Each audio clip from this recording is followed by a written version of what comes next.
We'd invite spoken word artists in. We'd invite painters in. We invite people that do maquettes and sculptures to give these young people these small artistic kind of experiences and ways in which that they could reimagine their identity and teach them a level of visual acuity. Just basically say, what kind of representations do you see of your body in popular culture? Is that the sum total of your lives? This is Arts Educators Save the World, where successful artists and their mentors talk about how arts education transformed their lives.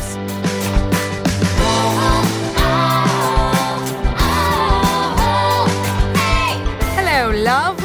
Welcome to Arts Educators Save the World, UK edition. Today on our show, we're going to do something a little bit different. Coming to you from across the pond, we're going to share a conversation between two peers. That is, artists from different mediums who have been friends for a long time and whose work inspires each other to change the way we think about the arts and learning.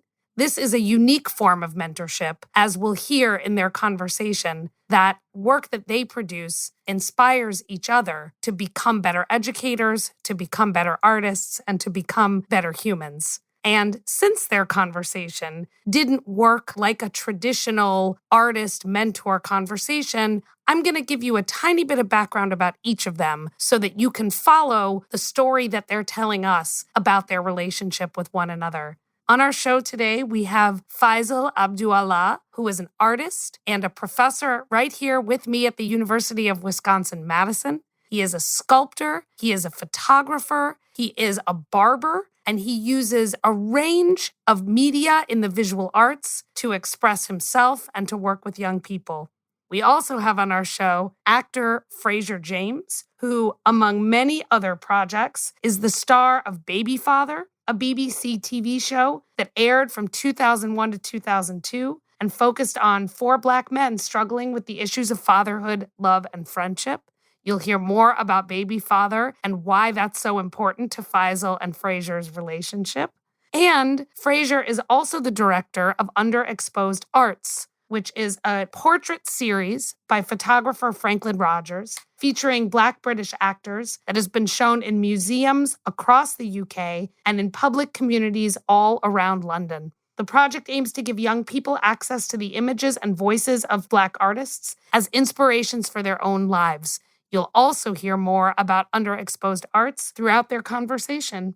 And with that, cheerio and enjoy Faisal and Fraser.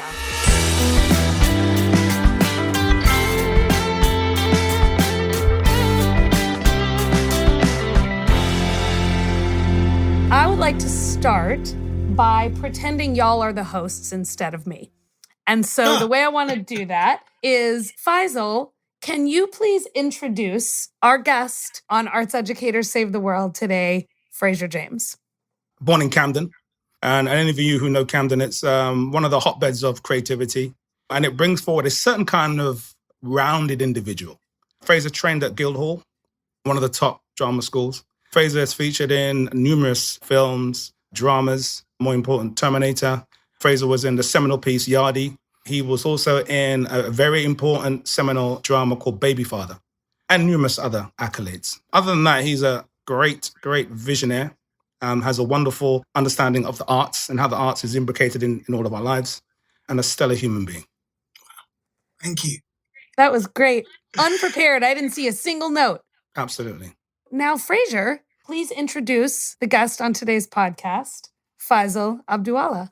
Well, it's also my pleasure to introduce you all to this week's guest, Faisal Abdu'Allah, who I have known for many years. If I were to describe Faisal in one word, it would be polymath. Let me expand. If you were to meet Faisal cutting someone's hair in a barber shop, you'd think, oh, he's a barber. But you'd be wrong, because if you question him a bit further, you find out that he actually owns the barber shop, you know?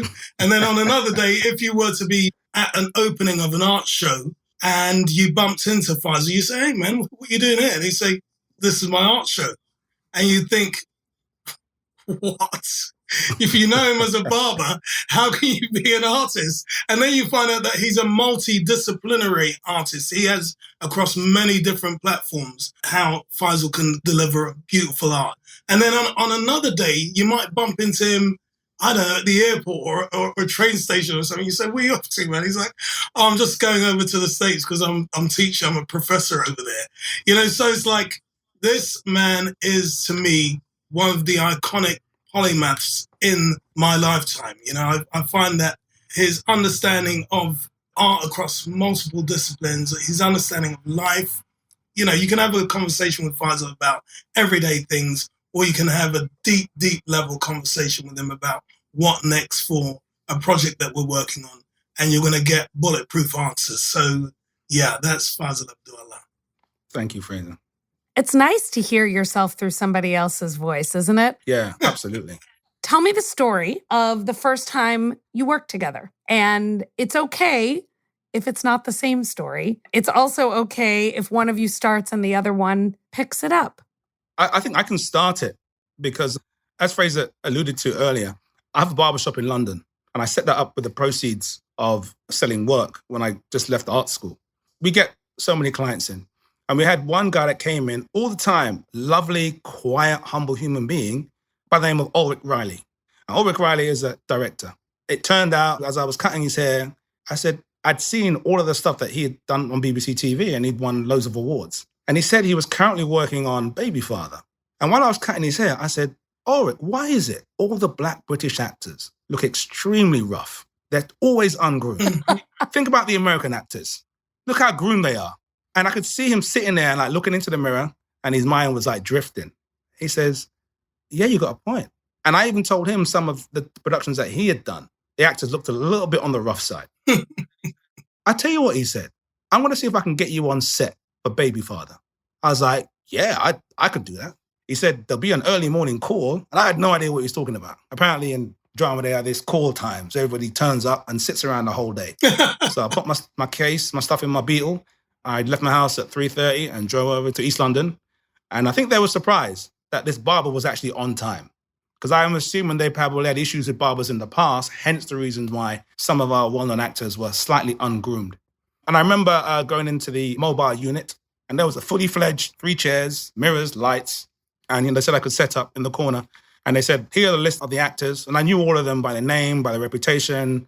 I've seen them all in various iterations. They would say that they would come in one by one. And I think the first one I did was David Hayward. The second one was Fraser. And that's the first time I met Fraser at that point.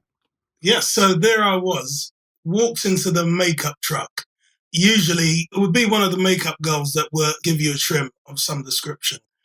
On this day, I come to find there's an actual barber in the trailer. So I'm like, what the hell's going on here? You know, but I'm super grateful because I know that I'm going to get a decent trim for a change. And bear in mind, I mean, I didn't have much hair at the time.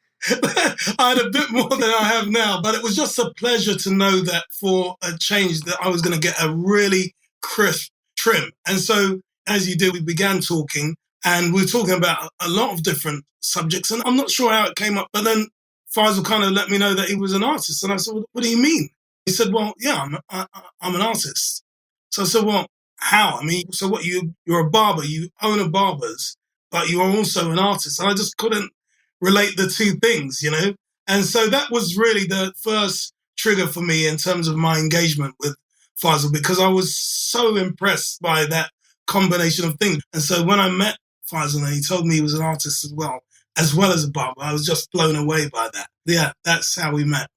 And the interesting thing with that was that Ulrich at the time knew I was an artist.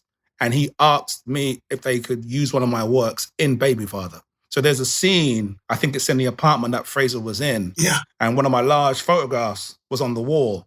And I was explaining to Fraser, yeah, I'm an artist. And actually one of my works is actually in the drama. That's right. That's right. And because I hadn't seen it yet, I just said it's in the show. And it's only when it was aired, I don't know what episode it was. And I think there's a scene where he walks up the stairs and there it is on the wall, one of my Wannakill sound pieces. Wow. And I'm like, oh my God, there it is on the wall. So yeah, so there was a twofold relationship between my involvement with Ulrich Riley, then Baby Father, and then meeting Fraser.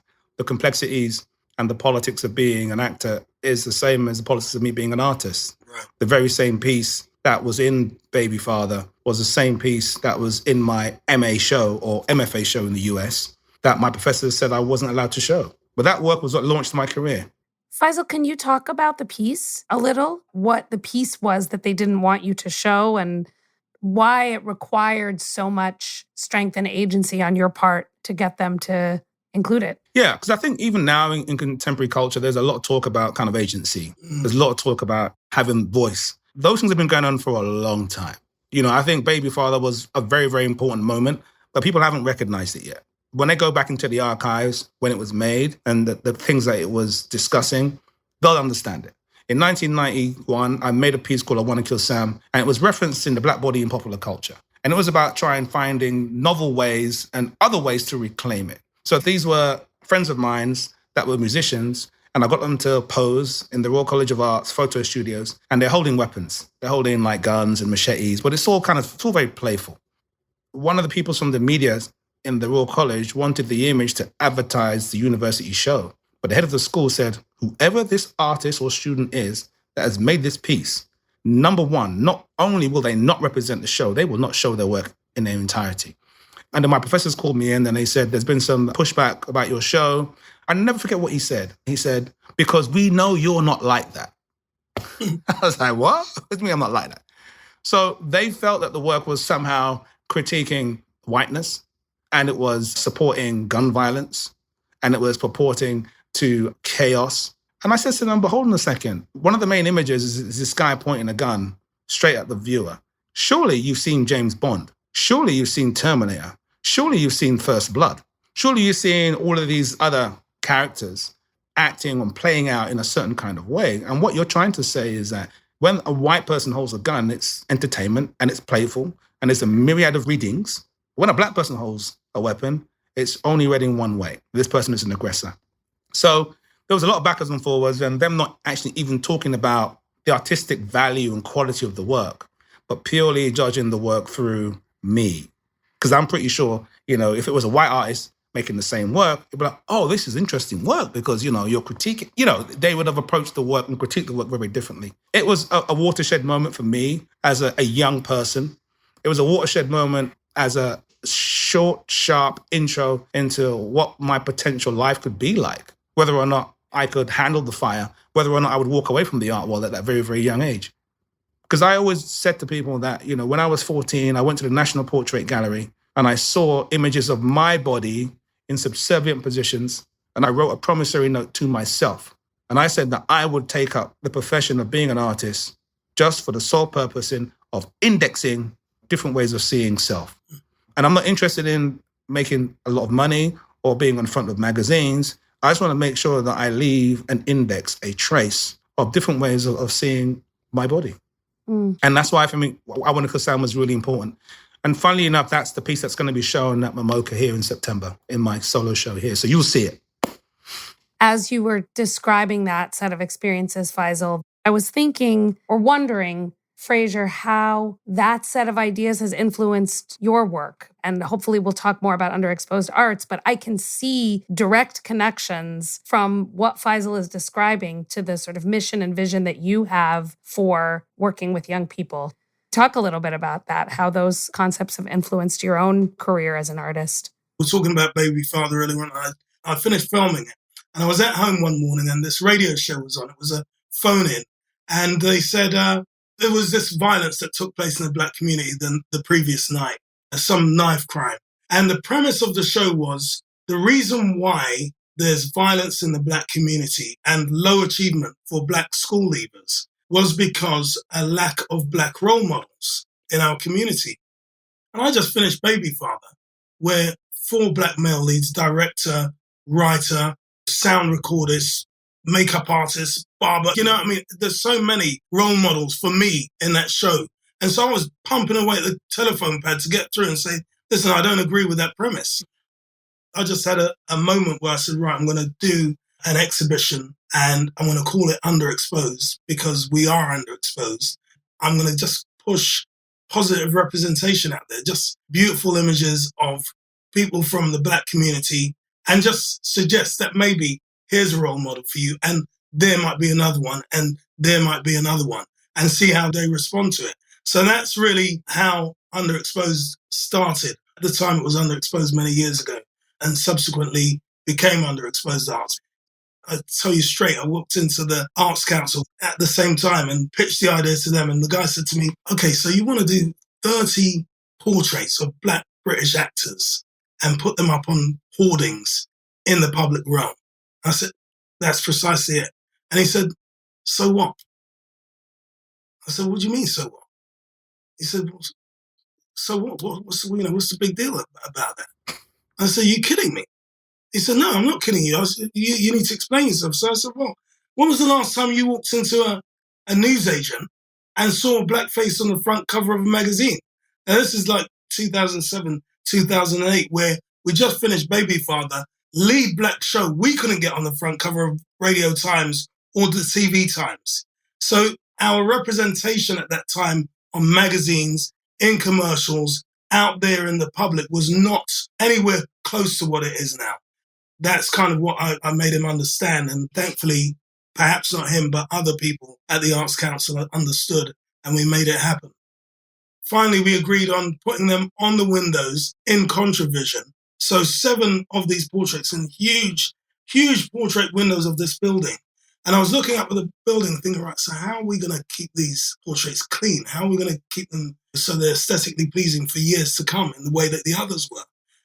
This black guy walked past and he said, I see you. I said, okay, I see you too. And he said, no, man, I see you. I see you. I said, well, what do you mean? He said, you're one of the guys, you're one of the artists that were on these portraits here for so many years. And I said, yeah, man. And he said, listen, what's the deal? So I explained to him, we're bringing them back. I'm going to put a selection on the windows. And he was elated by it. And he said, listen, man, we never knew who put these portraits here. It was just one day, there was nothing. And the next day, they were all there. But I can tell you, I used to walk to school and from school every day past those portraits. And however I was feeling, they made me walk tall. So thank you so much for doing it. That, I still feel it gave me goosebumps on the back of my neck. It's just one of the many examples of how we know when this guy said, so what, in that room at the Arts Council. Well, this is just one of the many examples of many people who have been inspired by those portraits. What Fraser doesn't understand is the reason why he's able to sit at those tables and to have those conversations slightly easier is because people feel a sense of familiarization with you through your craft. What Fraser's doing, it's so aligned with my practice and my thinking. That's why I think it was really key to just have his voice and have him share his experiences of what it means to be a practitioner and be also within the visual arts as well. And Faisal, I appreciate your highlighting Fraser's humbleness. You are also being quite humble, I think, in this. A direct connection that I hear, and I'm hoping you'll talk a little bit about it, is the work you've done locally here in Madison with Fowl House. Sure. And the echoes of this work with incarcerated teens here in Dane County. Yeah. And Fraser, I don't know how familiar you are with the Fowl House project, but Faisal, can you talk a little bit about Fowl House and what you aim to accomplish? I hear direct echoes of what Fraser is saying. Sure. And maybe you could say a little bit about that. Yeah. It definitely aligns with everything Fraser's experienced growing up as a young person and having incredible elders being in my life and being the kind of guide. When I think about the piece that I've just made here, the stone monument, it's called Blueprint. But the way in which the piece is advertised, it has the number 3 on top of the U. So people see the word blueprint and they see U to the power of 3. What's that about? And the reason why it says blueprint with a power of 3, because you can spell the word Ubuntu from the word blueprint. And the word Ubuntu means a person is a person through other people. What I was trying to think about was young people, in some ways, they're a bit like limestone when it comes out of the ground, soft, malleable. And then over time it hardens. As we grow as human beings, we harden. And I always think young people at a certain point in their lives make some interesting choices. Some of those choices are not advised, and the ones that have a lack of advice around them generally make the kind of wrong decisions. But it doesn't mean that you write them off. For me, the Fowl House Project developed after working in London for many years with young people. In London, we call them wrong-uns. So these kids are right wrong-un. They generally have them working in the arts. And I said, well, when am I going to work with the young and gifted kids as well? Because they don't get any play neither. So you always have to kind of do something bad to have an artistic experience with an artist or an actor or something. And then I began to realize that as I was being in Madison, the real liberal city was incarcerating people that look like me higher than anywhere in the United States of America. So I'm like, how does that work? And that's when I felt the sense of purpose, that I felt that I could convene some kind of experience with young people weekly that would run at the same time as the university semester. And at the end of every semester, we do some kind of exhibition. In the very beginning, there was a lack of support for it. And I just said, look, come to my studio. I have the space. They come to my studio. I set the tables up. And we would invite spoken word artists in. We'd invite painters in. We invite people that do maquettes and sculptures to give these young people these small artistic kind of experiences and ways in which that they could reimagine their identity through writing, through spoken word, through performance and movement, and teach them a level of visual acuity. So what I mean by that, just basically say, what kind of representations do you see of your body in popular culture? And they would think about it. And I said, okay, name me 7 movies, just as a joke for these young kids. And when they named me the 7 movies, I said, what do you notice about those movies? Oh, they're famous movies. I said, no. What do you notice about the content of those movies? They're only about one thing. They're only about race and violence. Is that the sum total of your lives? So I said, you need to understand the information that's been imparted to you, the creative information in movies, on billboards, in magazines, the way things have been edited. It's all part of a way of them making you think about your own body in a certain way, because image controls self-esteem. And if you're able to participate in crafting that image, then you can have a different self-esteem. So every time you pick up a magazine, every time you open up a book cover, every time you have a discussion about something, be mindful and conscious that that stuff that you're being fed was being crafted by somebody else. And generally somebody that doesn't look like you.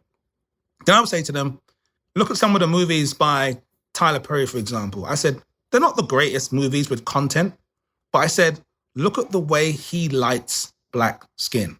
He lights black skin so beautifully. It's like when I see actors in Tyler Perry's films and I see the actor, I recognize them. When I see some actors in certain films, when they light them, I'm like, I didn't know the person was that complexion, because they light the scene for the white actor. They don't light it for the black actor. Sometimes you see a scene, you don't see one of the actors because they can only light it for one person in that scene. So even something, those simple things that young people can be made aware of, it's about just giving these young people some of the tools that they can help navigate the world so they're just really switched on about things that they're looking at when they go into a newsagent or Walgreens. They look at the magazine stand. They understand the codes. They understand why certain things are the way they are. So for me, it's about trying to get to those young minds early, to try to let them understand the power of their mind, the greatness of their history, and how they can participate in trying to contribute to the canon. Okay, hi everyone, Alec here. I was not invited across the pond, but I've been listening, and as always, we're going to step away again, and I'm going to ask Professor Erica a little something about the show. In your book, Erica, How the Arts Can Save Education, you describe collaboration as a form of learning, and I'm curious whether you can connect ideas about collaboration to this conversation that we're having with Faisal and Fraser.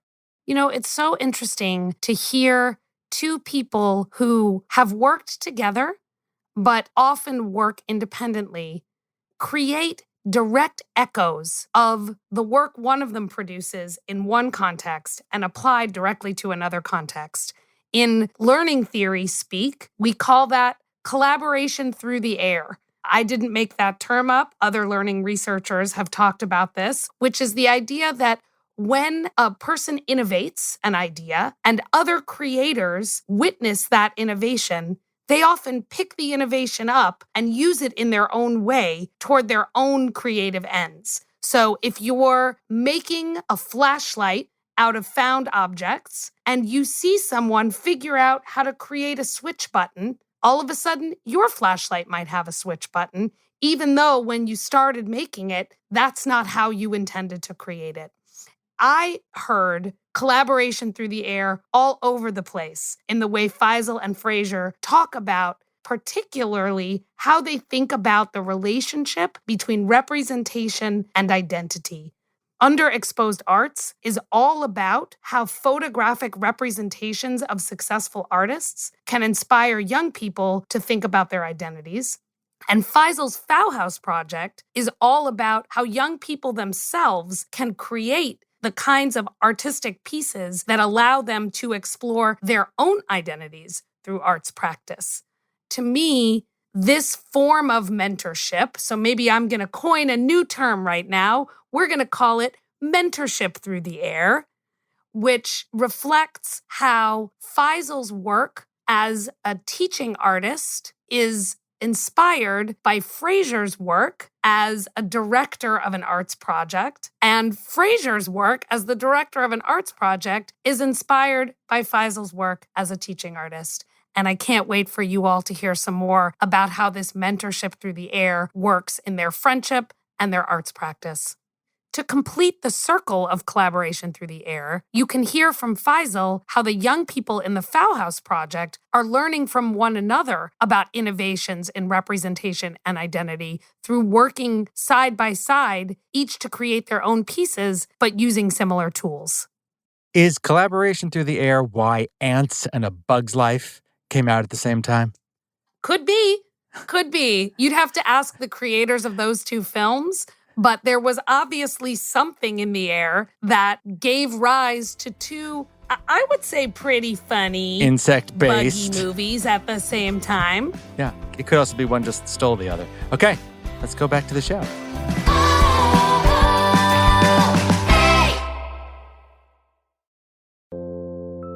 My name is Graham Isidore. I have a progressive eye disease called keratoconus. Admitting I'm losing my vision has been hard, but explaining it to other people has been harder. Lately, I've been trying to talk about it. Short-sighted is an attempt to explain what vision loss feels like by exploring how it sounds. By sharing my story, we get into all the things you don't see about hidden disabilities. Short-sighted from CBC's Personally, available now.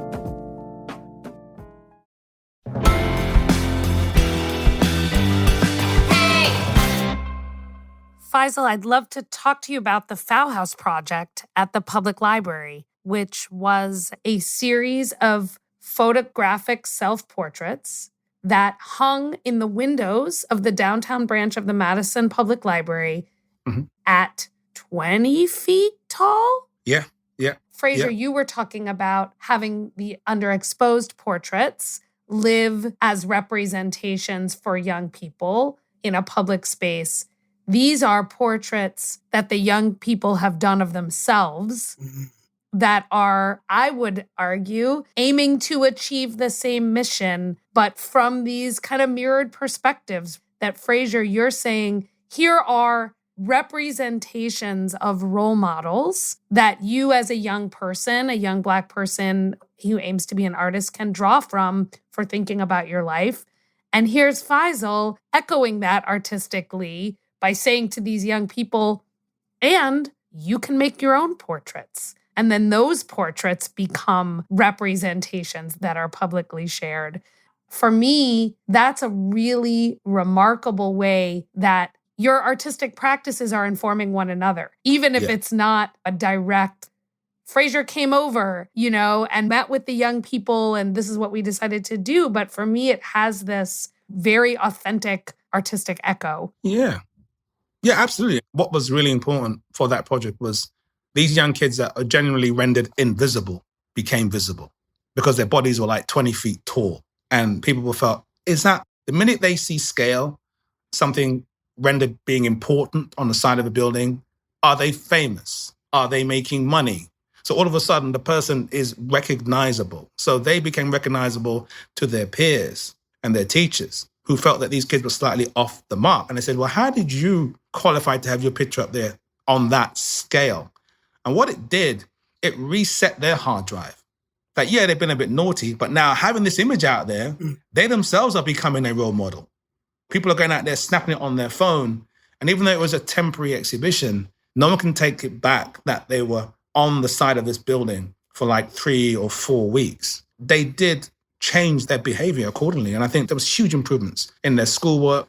And just during the time that they spent with us within the class, that they find it hard to believe in adults when they say they're going to do something for them, because adults generally let them down or not a part of their life. And when they saw me come in, this stranger from London with a funny accent, and he says he's going to do this thing with them, and then 7 weeks later, I'm bringing in a sample of what's going to be on the side of the wall, and they're like, oh, you can see them running around holding their mouth like this, oh.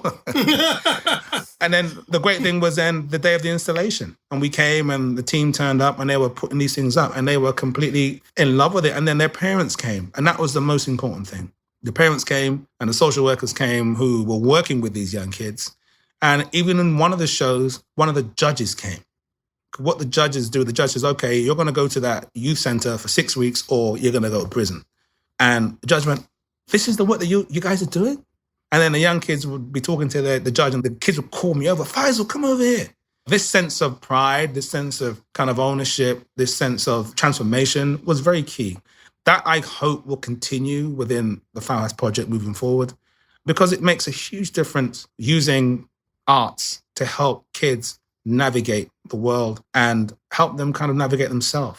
It's a really important thing. What's crucial about that is that as they see themselves or see someone that looks like themselves and they can recognize their personal identity, they're actually recognizing, oh, wow, that's me. That's my identity, you know.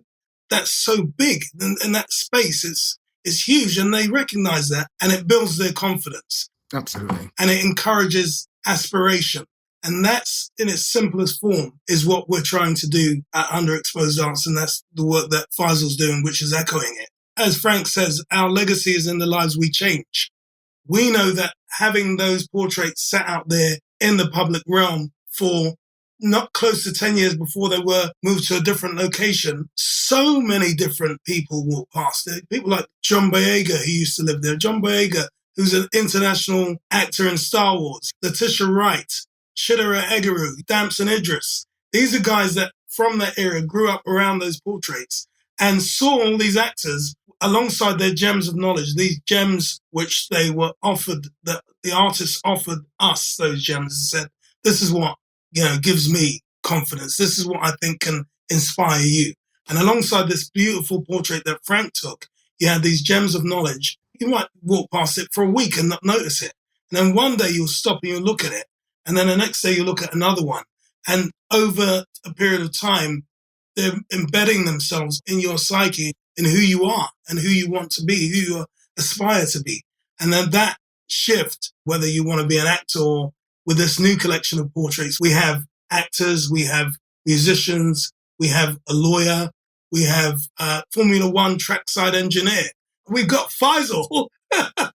Is Faisal going to have a portrait in the new round? Faisal has a portrait, which I can share with you guys. Yes, please. It's absolutely amazing. In fact, if you don't mind, Erica, I'd love to ask Faisal about his gem of knowledge, because yes, please. I'd love it, Faisal, if you could explain the rationale behind the gem of knowledge that you offered. You have to remind me which one it was. Okay. He has so many gems of knowledge. I always say to young people is that there are 3 states of being.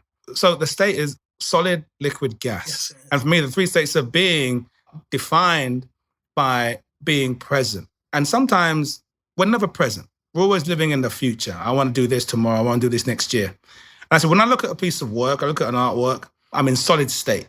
I'm standing on the ground. I'm looking at the work. I know what day of the week it is. And I know where I need to be in the next half an hour. And then as I advance into the artist's aesthetic, vision, dream, I go into liquid. So I start to move around. The artist is almost like touching my arm and whispering in my ear. And I can smell their odor and I can feel their temperature. So I'm in liquid state. So I'm moving in between the realm of, from what I understand, to almost go into that state where you're getting slightly sleepy, getting dreamy.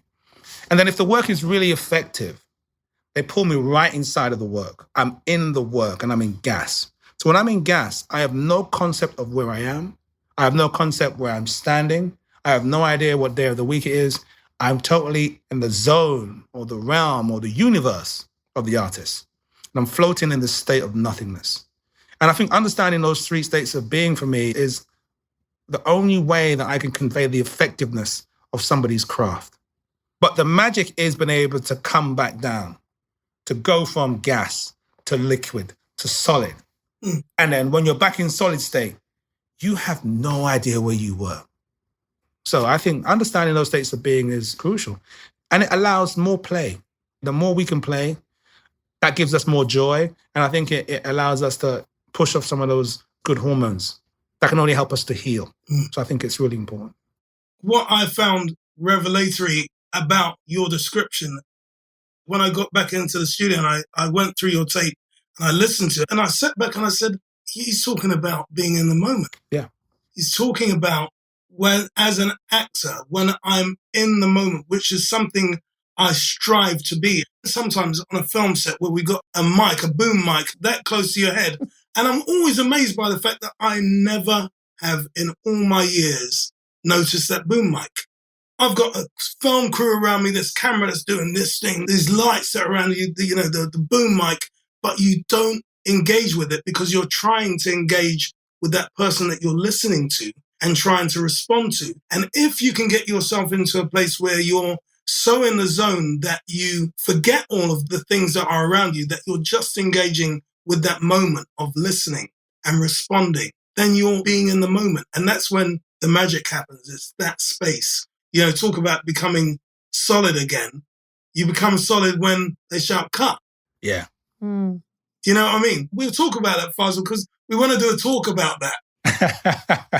There's something in this space, and we want to do a talk about how the young minds can find their decisive moment, can find their solid liquid gas, their being in the moment, and how that can impact their future, Absolutely. Absolutely. I'm wondering if either of you have a question for each other. Anything that this conversation has surfaced for you, things that you're curious about? So my question would be, Fraser, and I may have said this before, is that if you're going to speak to the younger Fraser, what would you just say to your younger self? I would say to myself, trust your first thought in response to the question that you ask yourself. Okay. Because invariably, my first instinct is the correct one. Sometimes you can have a first instinct and then you ask someone else and they sway you off that first instinct. Yeah. They give you a different route. They give you a different path. They give you different questions to think about, which takes you off that path. And so you think, well, okay, yeah, that seems fair enough. Or, sometimes you may think that having asked yourself the question and got your first response to the answer, that you're not satisfied with that first response because your ego wants another response. Mm-hmm. Your ego wants to hear something different. Yeah. So you'll continue pursuing it, and then your ego gives you another response. Yeah, I prefer that response. I prefer that one. Yeah. So I'm going to go down that path. I've got a question for you. And it's related to your role as a trustee on Underexposed Arts, I have to say. And it's a question I've been meaning to ask you for some time. So forgive me for asking you in this moment. Happy to provide. So here it is. How do you see the work that we do crossing over internationally? Do you see whether there's a potential for that? And if so, how, I suppose, I think sometimes the hardest decision for somebody to make is if they're ahead of the curve because they don't see anybody else doing it. The reason why I became involved in Underexposed because, one, we're creating beauty. Two, there was a sense of purpose and the reason why these things are coming into existence. And I think, three, they're going to transform people's lives 100%. This platform is really, really crucial. It's kind of based on my respect for, Erica as a scholar and how Erica believes that the arts can transform lives and learning and education. And then when we're thinking about just my own body being here in the US, everywhere I go and I order something, somebody says, "Oh, you're not from here." And I was like, "Yeah, no, I'm not." And then the second thing they say, "You sound like that guy." And I was like, "Who?" "Oh, I know they're going to say Idris Elba." Now, they don't say I sound like Franklin Rogers. They don't say I sound like Keith Piper. They don't mention any artist in my canon. They reference actors. Mm. So why I think it's so important with what you do is that they already going to know these people already. That's the first thing. But the second thing, they're not going to know that they're Brits. Because a lot of the actors that they have seen who are acting here, they are assuming an American accent in some of the performances, and they assume that they're not British. So I think the first thing, you're going to really educate a lot of people. I think the second thing is, as I said, it's going to provide an excellent platform for art. Let's take the subjects out of it. The way you're able to introduce Frank's work to a global audience. Because not only are we looking at people trying to work them out and there's gems of knowledge, but they're beautiful things. So there are beautiful objects that people are going to find to be in solid state to take them to liquid. Because they're beautiful things immediately, so they're going to garner their attention.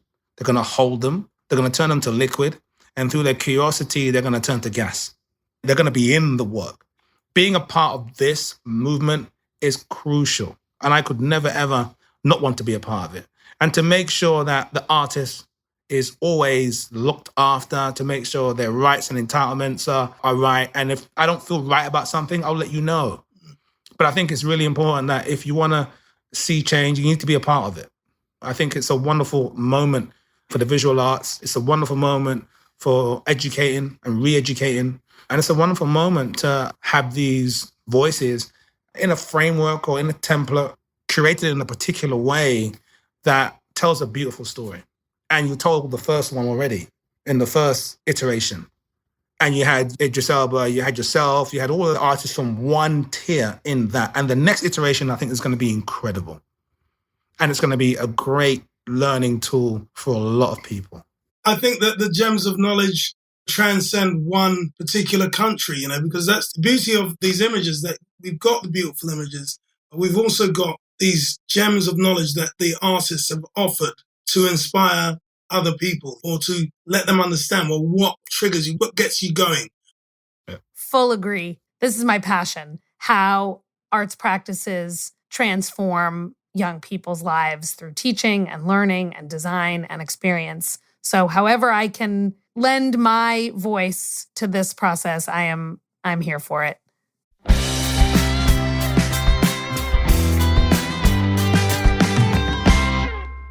I had such a blast talking to these two. I got a chance to talk to an old friend, and I made a new friend. And, fun fact, both of them told me, this was their very first podcast. Neither of them had ever been a guest on a podcast before. Here at Arts Educators Save the World, we can say that we introduced the podcast world to Faisal Abdu'Allah and to Fraser James. We found the last two people on Earth who had yet to be guests on a podcast. We're here to fix problems. We're also here, however, to ask questions. And Erica, I've got one for you right now, and I'm looking for 3 solid answers for you. Are you ready? I'm excited. All right, it's the end of the year, which means it's time for new technologies, new phones, and I'd like to know, what are 3 new features on a phone you would like to see that would make your life a little easier? Time travel. 1. The ability to push a button that would teleport me immediately to another place. 2. A pre-populated speech button so that I could successfully talk to my family members as much as they would like without me having to actually talk to them and make up new conversations. 3 things. I do think the time travel is actually coming out on the new watch. And maybe for the addition of this that my mom hears, we can cut out the 3rd one that I just said. So just for my mom, let's cut off the end of that podcast and go right into the 3 ways that our listeners can get involved with our show. Okay, this is for the Nancy-only edition. If you have questions, comments, or if you know someone who would make a great guest on our show, please do write to us at contact@artseducatorspodcast.com. 1.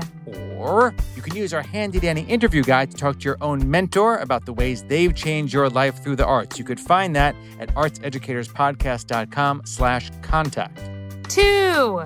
And if you have recorded something just so awesome you want it to be shared with the universe, please do send us your favorite 2-minute clip of your interview, and we will do our best to include it in the show. To learn more about that, you can also go to artseducatorspodcast.com arts.educators.com/contact. 3 things. Onward together.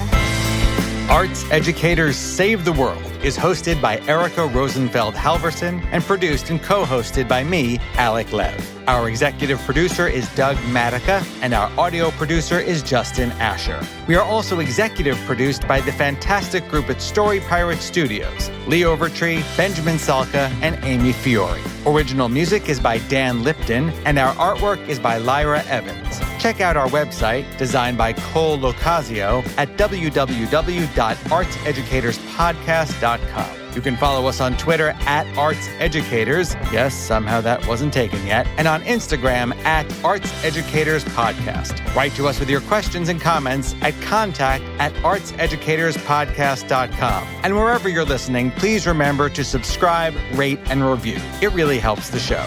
We are proud to be sponsored in part by the Wallace Foundation, the University of Wisconsin-Madison, and the Gibb Faculty Fellowship. Arts Educators Save the World was created by Erica Rosenfeld Halverson and Alec Lev.